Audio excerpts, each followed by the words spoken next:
And so, it's much easier to throw it to him than hand it off to him all the time. And I tried to convince Mike of that, but he wasn't having much of it. Yeah, we've heard that before. We've heard that before. Well, right. So, well, before we get into that, Mac, speaking to that, because when you came from BYU into the Bear organization, you were known for airing people out. So was that when you first got there? Was that like an ultimate, like, wait a minute, I'm not going to throw for 4,000 yards. I just did it. Yeah, it was probably the most boring offense I'd ever been in, and I played for 7 different teams, and it's highly ranked up there as the most boring. But I would love to throw the ball more. Like you said, we had a hell of a lot of weapons, and I could have thrown the ball to him a heck of a lot more out of the backfield because I understood defense. I could tell when there was a blitz, and there's not a linebacker in the league that could have covered him one-on-one for 7 yards, and that's all he needed. Just get out of the backfield, make a move, and I used to tell Dick, look, give me some credit. I could throw it 5 damn yards or 7 yards, whatever it is. And he's just like, no, we're going to run it. Just a little too stubborn for me. Yeah, I was used to throwing it 35, 40 times a game. And hell, it'd take me 3 games in Chicago to throw that many balls. It's messed up. This is true. This is true, unfortunately. So I wonder, how difficult was it throwing in that Chicago win back then? Well, that's very difficult. Road teams that come in there. I mean, if you want to hit an out route, you got to pretend the guy's at the numbers, depending on which direction you're going in that field. That wind can swirl, and you got to trust that the wind's going to bring it out to the sideline. Sometimes it don't. The wind stops, and you hit a guy in the chest with it. But you had to learn. You had to learn the little ins and outs of that stadium, and it was very tough on people coming in to try to throw the ball in the winter, especially when it got to December and January. Okay. Is there anything? Do you believe in when they say, like, as far as the team, the Chicago Bears back in the day having a home field advantage as far as when it comes down to bellwether? Because I know, like, now they're doing all the statistics now, and it's showing that bellwether really don't mean nothing because we're losing in the weather no matter what, so it doesn't really affect us. It's not like that we have an advantage with it. So did you guys really have an advantage with it back in the day? Hell no. I mean, I never wanted to play in that. I grew up in California. 50 degrees used to be cold. And I get there, and it's sometimes 30, 40, 50 below zero outside. True. Yeah, and look, we lost 3 straight years in the playoffs at home. We had the best record in football, I think, 4 years in a row. In '86, right after the Super Bowl, we went 14-2. Everybody kind of forgets that. Yeah. Then the following year, I think, was a strike. And I still think we had the best record or tied for it. And then 88, 87, and 88, we lost 3 straight years in the playoffs at home. Twice to the Redskins, and the big one was to the 49ers for the NFC Championship game. God. That game was freezing. They came in there and whooped our ass. Yeah, there was no home field. I never thought we had any kind of advantage just because of the weather. That's true. Man. Let me ask you this one, Jim. I got one. As far as what do you feel about, like, because I go down as you have one of the most dirtiest hits in NFL history that Green Bay Packer guy laid on you. So I always reflect on that and going back to what quarterbacks are like nowadays, where if you hit them, you might as well pick them up and put them on a pillow because you can't really touch them anymore. How do you feel about that, knowing you came into a league where you quarterbacks pretty much got your asses whooped and it didn't matter? Yeah, it'd be kind of nice to know that you can take a stride into a throw and know you're not going to get hit in the knees or get hit in the head or get hit anywhere. I mean, it's guys are still getting hit. There's no doubt about it. Guys are holding on to the ball a little bit too long and getting hit. But we got one of them. It's going to happen in football, but it is kind of sad that they're taking the football out of football. Really, I wouldn't want to be a defensive guy. I mean, where the hell do you hit anybody? Or that's where I was going to go. Like, how do you teach tackling nowadays? Like, I mean, and I feel like that kind of leads to a lot more injuries now because you're like, I mean, they pushed out hitting above the head so much now that there's a lot of people going out with knee injuries. Yeah, there's no doubt about it. You know, they're so target. worried about the head and the concussions and the CTE and everything. The only way to get rid of that is take the helmets off. Go back to the old leather ones the boys used to use back in the 30s and the 40s. Never thought about that. Then see who uses their head. You know, only the dumb, ugly guys will use their head then. Yeah, it's true. Go back to tackling with your shoulders and your arms and your hands. You know, just afraid it's going to turn into flag football. Well, because whatever those things I've seen pictures of those guys at practice with their bubble heads on, whatever the hell they are. I don't know what the hell that's supposed to do. I mean, your brain is floating on fluid, and it doesn't matter what you have on the outside of your helmet. When you stop and make contact, your brain is going to hit the side of your skull, and there ain't nothing that's going to stop that. Mm. And so, you know what? They're trying to disguise that they're trying to help guys out, but that's no help. That's ridiculous. We do got one question in the chat, Jim. Commish, if you want to put that up for us from Andrea at 821. Well, we got a couple questions. So yeah, Jim, can you discuss what quarterback development was like when you came out of college? What do you see in terms of Bears developing young quarterbacks, pros and cons? Well, I was way ahead of the game already because I understood defense. You know, when you throw the ball as much as we did in college, you see every coverage, every blitz, you know, from 11 guys rushing to 11 guys dropping. So I was very used to, you know, people moving around, and, you know, safety is going to give away everything. That was always my key.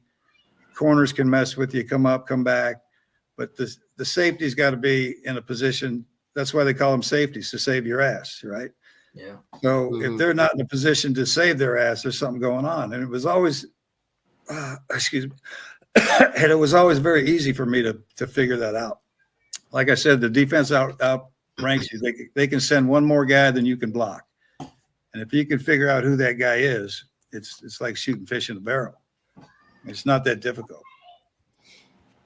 Why do you think, because I wanted to ask you, like, this is, I guess, a two-part question, but why do you think, with knowing, again, how you came out of a pro-style, just Don Coryell type offense, to coming to now you're just handing it off? Like, that shift, right? How did you kind of get Mike Ditka to, or even the offensive coordinator at that time, to just like, hey, let Jim pass this one? Because you knew going into the game what the plan was. Walter left, Walter right, Walter up the middle. Oh, yeah. Well, I did that by just changing the play sometimes. So you personally did it up front? Yeah. Okay. Back then, they would send in the tight ends would switch play. They'd come in with a play every time.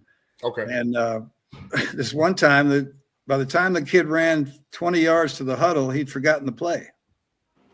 Oh. And so I just called the play. It was like second down or something. So I called a basic run or whatever it was. And Ditka was furious, called timeout. I had to go over there and he goes, "What damn play did I call?" I go, "Dude, I don't know. Your boy forgot it." He goes, "What did you do?" I go, "I just called that play." I mean, if I'd have called a pass, you'd be really pissed off. So I just, you know, there was sometimes he would send in a play and I'd look over and just like, no, I ain't running that. And the guys in the huddle understood.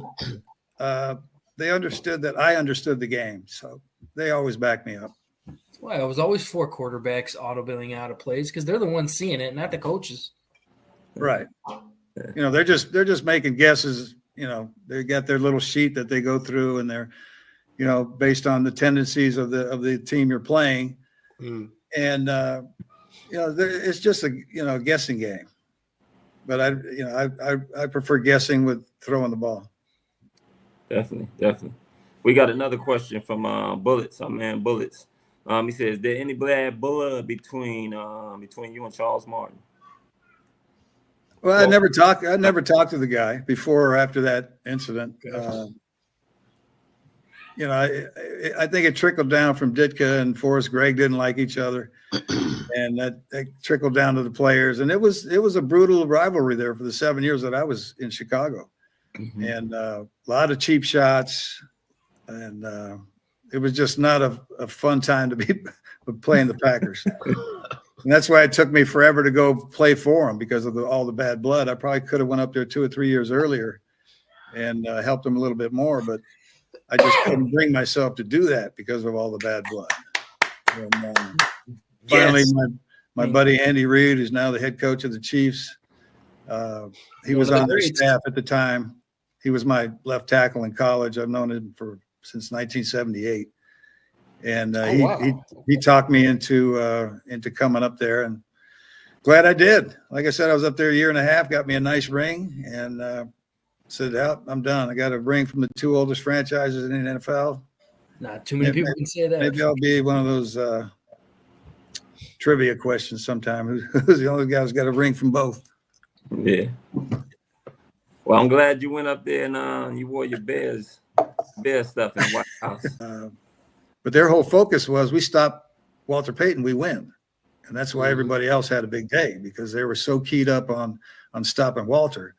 And I mean, his greatness is what made everybody else successful that day.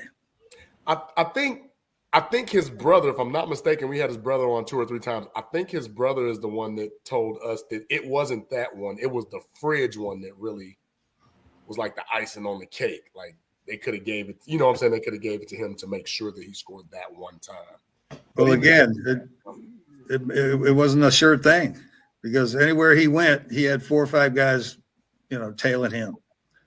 I mean, we ran that play action pass. I think it was the start of the second half. We're backed up on our 4-yard line, and it wasn't even a real good fake.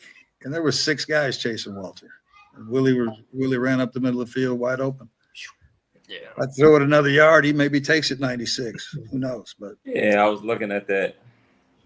That was a nice bomb. That was a this close from taking. That was a beauty. Beautiful. So, Jim, we had one other comment in there as well. I mean, we don't got to read the whole comment from Skylark, but just what do you think about this Bears ownership, the McCaskies, on what we feel as fans that they have done with the Chicago Bears? Because we talked to numerous former players, whether it's from 85 to the early 2000s, who said they feel like the Bears organization just doesn't appreciate their players when they're done playing. Like, how do you feel in regards to that? Well, it's a lot of guys don't have a real good taste in their mouth when they leave Chicago. Yeah, it was. I was happy to get out when I did. I mean, it was sad. Yeah, I mean, I knew we still had a really good team. I wanted to be there, but I mean, it just Dick and I just didn't get along, and McCaskey for sure. He wanted me gone after I wrote the book and said he had no business owning the team. And I had one conversation with that guy, and he just told me flat out. He goes, "Yeah, we're not really worried about being in the playoffs every year or going to the Super Bowl." He said that to my face. And he said, as long as the fans are in the stands, is what he said. Oh my, that is ridiculous. Now which McCaskey? Well, the fans are going to be there, win, lose, or draw, because we're always dedicated. That was the Bear daddy. town. What, bro? What are you talking about, man? That was the daddy. Had to be. Yeah, which George, McCaskey right? was that? What's that now? Which McCaskey was that? That was Mike. Mike. He became president when George died. See, I feel like if Papa Bear heard that, he'd slap the shit out of him.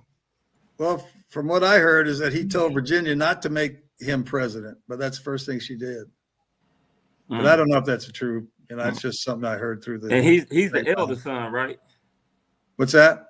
He's the eldest. Mike. I don't know. I think he even passed away. Yeah. I don't know, because I don't know. There was like 11 kids, I think. So who knows who's in charge now? None of them really knew anything about the game of fucking football either. They just knew how to make money. Yeah. Well, we all know that Muggsy was supposed to take over that team, but unfortunately, he passed away too. Yeah. So, Mr. Jam, do you think that the only way this franchise is going to make a turn is if the McCaskies are gone? Well, I don't know how they're going to, There's a podcast. You can tell the truth. Yeah.